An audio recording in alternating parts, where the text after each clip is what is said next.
The scream tore from Catherine O'Sullivan's throat, swallowed by the canyon's roar. Wood splintered. The world dropped out from under her. She was dangling, her hands locked on a frayed piece of rope, the last remnant of a bridge that was no longer there. Below her, the river churned, a hungry brown beast. 1878, Wyoming. This wasn't the fresh start she'd imagined. "Help!" she cried, her voice thin against the wind. "Somebody, please." Her trunk, holding every single thing she owned, was already gone, smashed to pieces on the rocks below. Her money, her clothes, her new life in Silverton, all swallowed by the rapids. Her arms screamed in protest, muscles burning. Splinters dug into her palms. 24 years of life flickered before her eyes. Then, a sound. Thundering hooves. It barely cut through her own ragged breathing. A deep voice called out, sharp and clear, "Hold on, miss. Don't you let go now." She twisted her head, her neck screaming. A dust cloud on the canyon rim. A lone rider, pushing his horse like the devil was on his heels. He hauled the stallion to a stop, vaulting from the saddle before the animal had even settled. "I'm slipping," she gasped, another strand of rope snapping with a sickening pop. The cowboy took it all in at a glance. Broken bridge. Terrified woman. He was tall, built solid, with skin tanned by a relentless sun and eyes the color of a gathering storm. Without a word, he took off his hat, revealing dark hair. "I'm going to get you out of this," he called down, his voice impossibly steady. "Can you hold on just a little longer?" She could only nod, her entire body trembling. "I'll try." He moved with a fluid confidence that spoke of a life lived on the edge of danger. He uncoiled a lasso, securing it to a massive boulder, testing the knot with a hard yank. Satisfied, he wrapped the other end around his waist and began lowering himself over the edge. "My family's ranch is just beyond that ridge," he said, his voice calm, a distraction from the dizzying drop. "Heard your scream all the way from there. Good thing, too. Not many folks use this crossing anymore." She watched him descend, his movements precise and sure. I didn't know," she stammered through chattering teeth. "The stagecoach driver said this was the fastest route." The cowboy's face tightened. "Sounds like Bart Jenkins. Man's known for cutting corners." He was closer now. She could see the lines around his eyes, etched by sun and squinting. He was handsome, in a rugged, dangerous way. "I'm going to reach for you now, miss." "O'Sullivan," she managed, her voice a little stronger. "Catherine O'Sullivan." "Miss O'Sullivan, when I count to 3, let go with your right hand and grab my arm. Ready?" Terror seized her. Let go. It was the only thing keeping her from death. But she saw the command in his storm-gray eyes. She nodded. 1, 2, 3. With a choked cry, Catherine released her grip and lunged. His hand clamped around her wrist like a steel trap just as the last piece of rope gave way. They swung out over the abyss, suspended by a single strand of leather. "I've got you," he grunted, his strength astonishing as he pulled her tight against his chest. "Wrap your arms around my neck. Hold on." She did, burying her face in his shoulder, smelling leather and sage and the clean scent of the wild. She felt the steady, powerful beat of his heart against her cheek as he began the grueling climb back to solid ground. When they finally reached the top, he set her down gently, though his hand remained on her elbow to steady her trembling legs. "Thank you," she whispered, the words lost in a sob. Tears streamed down her face, cutting paths through the grime. I thought I was going to die." He picked up his hat, settling it back on his head. "No need for thanks, Miss O'Sullivan. Couldn't very well leave a lady hanging." A corner of his mouth twitched into a half-smile. She looked down at her dress, a ruined, muddy mess. "I've lost everything," she said, her voice hollow. "My clothes, my money, all gone." His gaze was intense, taking in her delicate features, her stubborn chin. "Where were you headed?" "Silverton. I'm to be the new schoolteacher," she explained. "I came all the way from Boston. The town council is expecting me tomorrow." He nodded slowly. "My name's Hayes Xavier. My ranch, the Triple X, is about 3 miles from here. My mother would be happy to offer you some clean clothes and a hot meal. We'll figure out how to get you to Silverton." Catherine hesitated. A stranger, a lone man in the wilderness. Every warning from her proper Boston upbringing screamed at her. But what choice did she have? She was stranded, with nothing but the torn dress on her back. "That's very kind," she said finally. "I accept." "No imposition at all," Hayes assured her. He led his horse, Silver, forward. "He'll carry us both." With an ease that stole her breath, he lifted her into the saddle, then swung up behind her. She stiffened at the closeness, the heat of his body against her back. As they rode, the steady rhythm of the horse began to soothe her frayed nerves, but a new kind of tension took its place. The man behind her was a force of nature, and she was utterly at his mercy. They crested a hill, and the view stopped her breath. A sprawling ranch house sat nestled in a green valley, surrounded by corrals filled with magnificent horses. It was an empire carved out of the wilderness. "Welcome to the Triple X," Hayes said, pride ringing in his voice. A woman emerged from the house, her hair streaked with silver. "Hayes, we were worried," she called out. Then her eyes landed on Catherine. "And who is this?" "Mother, this is Miss Catherine O'Sullivan," Hayes said, helping her dismount. "She had some trouble at Broken Canyon. The old bridge is gone." The woman's eyes, the same storm gray as her son's, widened with concern. "Goodness gracious, are you hurt, child?" "Just shaken, madam," Catherine replied. "Your son saved my life." The woman, Martha Xavier, gave Hayes a proud look before taking Catherine's arm. "Well, you come right inside. A hot bath and some stew will set you right." The Xavier home was surprisingly elegant, filled with handcrafted furniture and shelves overflowing with books. It was a civilized island in a wild land. Martha explained that her late husband, Richard, had insisted on it. "We lost him 3 years ago," Martha said, her smile faltering for just a moment. "Pneumonia. Hayes has been running the ranch ever since." After a heavenly hot bath, Catherine came downstairs wearing a simple dress of Martha's. She found Hayes and his mother at the table, along with a younger man who shared Hayes's dark hair, but had a quieter, more watchful air about him. "This is my brother, Caleb," Hayes introduced. Caleb stood and gave a polite, almost stiff bow. "Pleasure to meet you, Miss O'Sullivan." His eyes met hers for a fraction of a second, and in them she saw something she couldn't quite name. It wasn't hostility, it was a warning. Over a delicious stew, they talked. The conversation was pleasant, but Catherine couldn't shake the feeling of being watched, assessed.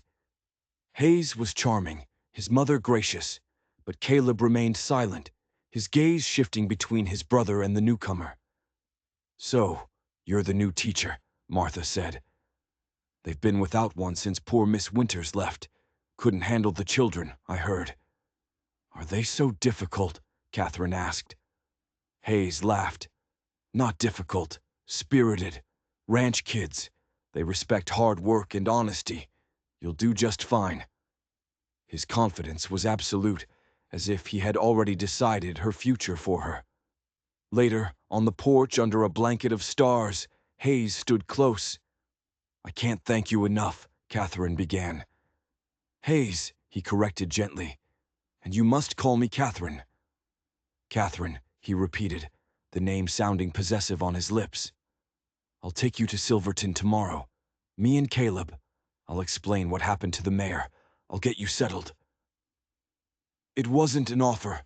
It was a declaration. She felt a surge of gratitude mixed with a strange unease. He was taking control, arranging her life as easily as he'd coiled his rope. She had no choice but to agree. The next morning, as Hayes hitched the wagon, Caleb found her by the corral. He spoke in a low, urgent voice. "Be careful, Miss O'Sullivan." "What do you mean?" she asked, startled. His eyes darted towards the house. "My brother. He gets what he wants. Always." Before she could ask more, Hayes called out, and Caleb fell silent, his expression becoming a blank mask once more. The warning hung in the air, a cold stone in her stomach. The journey to Silverton was tense.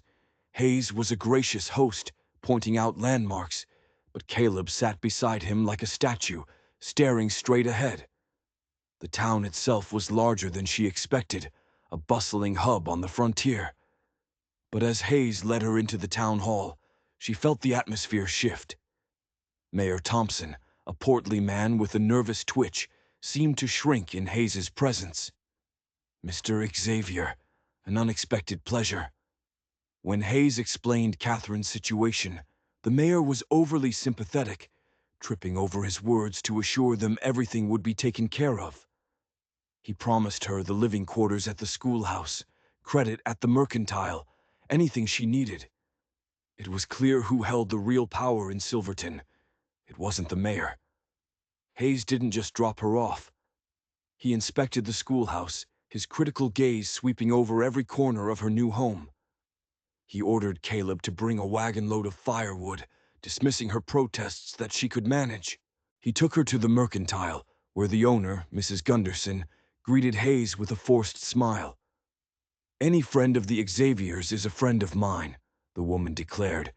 But as Hayes turned away, she leaned in and whispered to Catherine, "The XXX owns this town, dearie. You watch your step."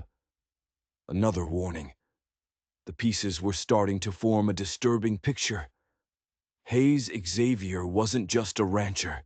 He was a king in his own small kingdom, and his kindness felt less like charity and more like a claim of ownership. By the end of the day, her small cabin was stocked with supplies and gifts from the townspeople. Their kindness felt genuine, but it was tinged with something else. Fear, respect for Hayes that bordered on subservience. As he prepared to leave, Hayes lingered. "I was wondering if you might permit me to call on you sometime. Properly." Her heart hammered against her ribs. Part of her was thrilled by the attention of this powerful, handsome man. But Caleb's words, the mayor's fear, Mrs. Gunderson's whisper, they all echoed in her mind. Saying no felt impossible, dangerous. "I would like that very much," she heard herself say. "Sunday, then," he said, his smile triumphant. "After church." As his wagon rolled away, Catherine stood in the doorway of her new home, a profound sense of dread settling over her. She hadn't been rescued from the canyon. She had been captured. The schoolhouse felt less like a home and more like a gilded cage. Catherine threw herself into her work, scrubbing floors and arranging books, trying to scrub away the unease that clung to her like dust. She found a stack of old materials left by the previous teacher, Miss Winters. Tucked inside a tattered copy of Shakespeare was a small leather-bound journal. Her hands trembled as she opened it. Miss Winters's handwriting was a frantic scrawl, the entries growing more panicked towards the end.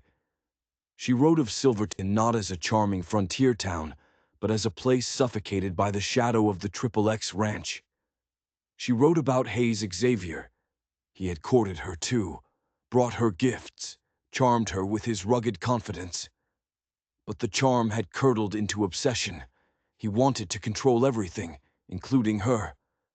He had offered to buy the school's land, and when the town council refused, he became menacing. The final entry was chilling. October 12th. I saw him with Bart Jenkins, the stagecoach driver. Hayes gave him a purse heavy with coin. They spoke of the bridge at Broken Canyon. They called it unreliable. Jenkins promised the new teacher would take that route. Hayes just smiled. That smile. It was not the smile of a hero. I must leave. I must run before she arrives. He is not saving her. He is setting a trap. The journal fell from Catherine's hands. It wasn't an accident.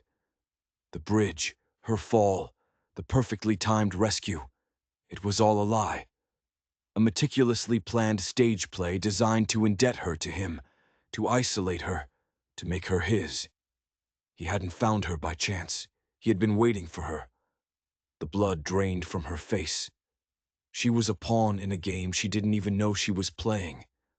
The kindness of the Xaviers, the generosity of the town, it was all part of the trap. She was utterly, terrifyingly alone. Sunday arrived like a death sentence. At church, she could feel Hayes's eyes on her, a heavy, possessive weight. When he offered his arm for their walk to Prospect Hill, her skin crawled. The view from the top was breathtaking, but all she saw were the bars of her prison, stretching to the distant mountains. The land has a way of claiming people, Hayes said, his voice smooth as polished stone. My father used to say that the West chooses its own. He turned to her, his storm-gray eyes pinning her in place. I believe it has chosen you, Catherine, and so have I. He didn't speak of fate or chance. He spoke of his own will, as if it were the same thing. The implication was clear. She belonged here. She belonged to him. The courtship was a relentless siege. He brought her flowers, but they felt like funeral wreaths. He fixed a loose shutter on the schoolhouse, and it felt like he was reinforcing the walls of her cell.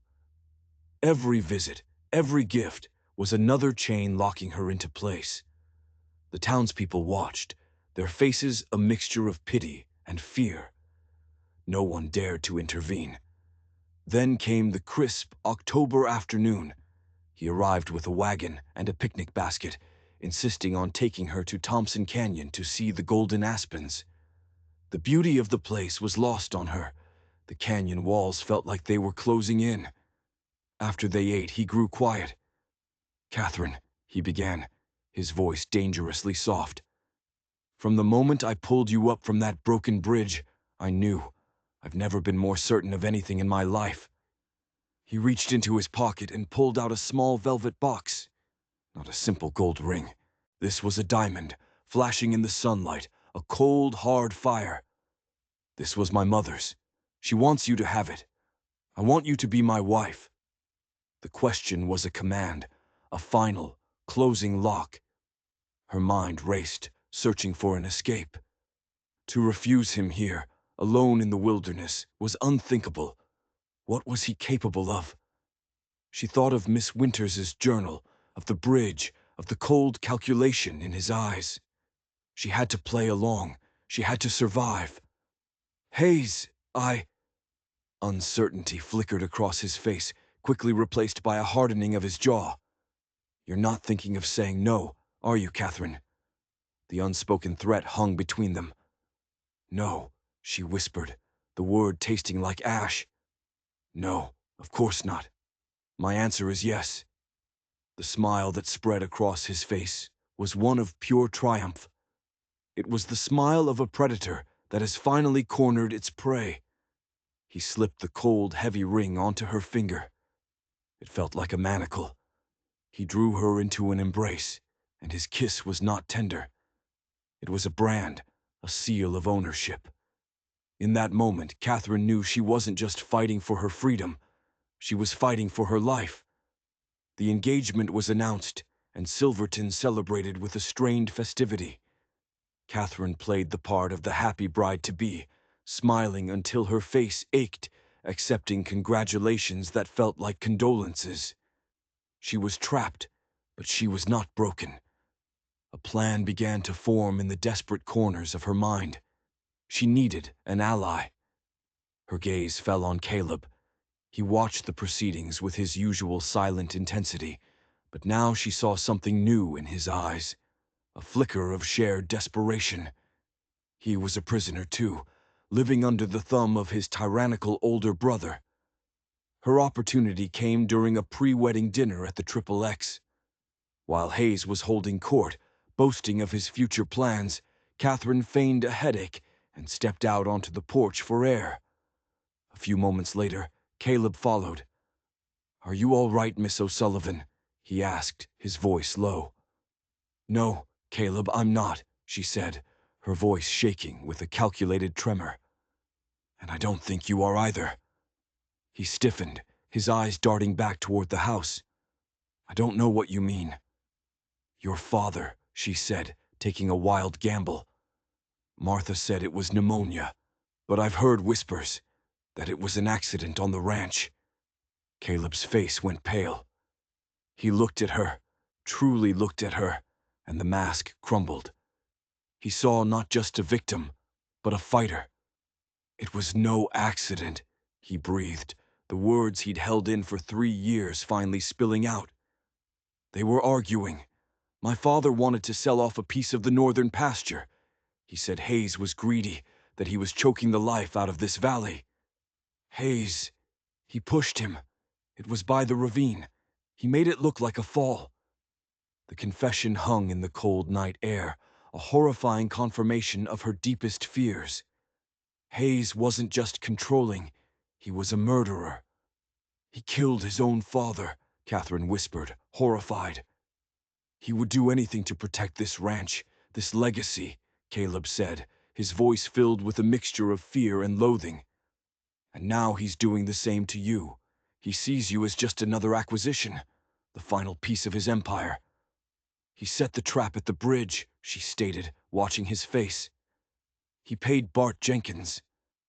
Caleb nodded, his expression grim. "He planned it for weeks. He knew the stagecoach schedule. He knew exactly when you'd be crossing. He wanted to be your savior, to bind you to him." In that moment, a pact was forged in shared terror. "Help me, Caleb," Catherine pleaded. "Help me get away from him." He hesitated, the lifetime of fear warring with the spark of rebellion she had ignited. "What can I do? He controls everything. Everyone." "Not everyone," she said, her mind working furiously. "The law, the U.S. Marshals in Cheyenne. If we could get a message to them, tell them what you know." "It's my word against his," Caleb said hopelessly. "No one would believe me." "They would if they heard it from his own lips," Catherine said, a desperate, dangerous plan taking shape. "The wedding is in 2 days. He'll be celebrating. His guard will be down. We can make him confess." It was a mad plan, a long shot that could get them both killed. But as Caleb looked at the fierce determination in Catherine's eyes, he found a courage he never knew he possessed. "All right," he said, his voice barely a whisper. "I'll help you." The night before the wedding, the Triple X ranch was alive with celebration. Hayes was in his element, accepting toasts, his arm possessively around Catherine's waist. She smiled, laughed, played her part to perfection, her stomach churning with fear. She'd arranged for Mayor Thompson to be there, along with the sheriff, under the guise of finalizing some town business. She'd told them Hayes had a special announcement to make about the school land. It was a flimsy excuse, but their fear of Hayes made them comply. She positioned them near the open study doors, where she hoped the final act would play out. Later, when the party was winding down, she lured Hayes into the study. "I have a wedding gift for you," she said, her voice husky. His eyes lit up with pride and lust. He followed her, closing the door behind them. Caleb was waiting, his face pale but resolute. Hayes's smile vanished. "What's this, little brother? You're not invited." "I have some questions, Hayes," Caleb said, his voice shaking but clear. "About father." Hayes laughed, a cold, ugly sound. "Still dwelling on that? The old man was weak. He would have sold off our birthright." "You pushed him," Caleb accused, his voice rising. "He slipped," Hayes snarled, his mask of civility gone. "Just like the bridge slipped for our dear Catherine. Some things are just conveniently unreliable, aren't they? He turned his chilling smile on her. But I was there to catch you. I'm always there. I'll always be there to make sure things go my way. You trapped me, Catherine said, her voice low and steady. You orchestrated everything. Miss Winters, the bridge, all of it. Of course I did, he sneered, stepping towards her. You think a woman like you just stumbles into a man's life by accident? I chose you, Catherine. I saw your picture in the Boston newspaper, the one announcing your appointment. I knew you were perfect, smart, beautiful, and completely alone. The perfect wife for the king of this valley, the perfect mother for my heirs. He grabbed her arm, his fingers biting into her flesh. You belong to me now. You will do your duty. You will give me sons, and you will forget all of this nonsense. No, she said, her eyes blazing. I won't. From behind him, the study doors flew open. Mayor Thompson and Sheriff Miller stood there, their faces ashen. They had heard everything. For a single terrifying second, Hayes froze. Then his face contorted with pure rage. He lunged, not for the sheriff, but for Catherine. If I can't have you, no one will. But Caleb was faster.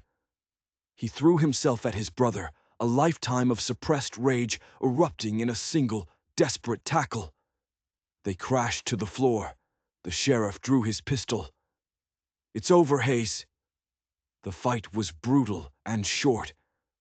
Hayes was stronger, but Caleb fought with the fury of a man breaking his chains. He managed to pin Hayes down just as the sheriff and the mayor swarmed in. As they dragged a screaming, cursing Hayes Xavier away in irons, his reign of terror was finally, blessedly over. In the aftermath, the truth washed over Silverton like a cleansing flood. The town, free from the shadow of the Triple X, began to breathe again.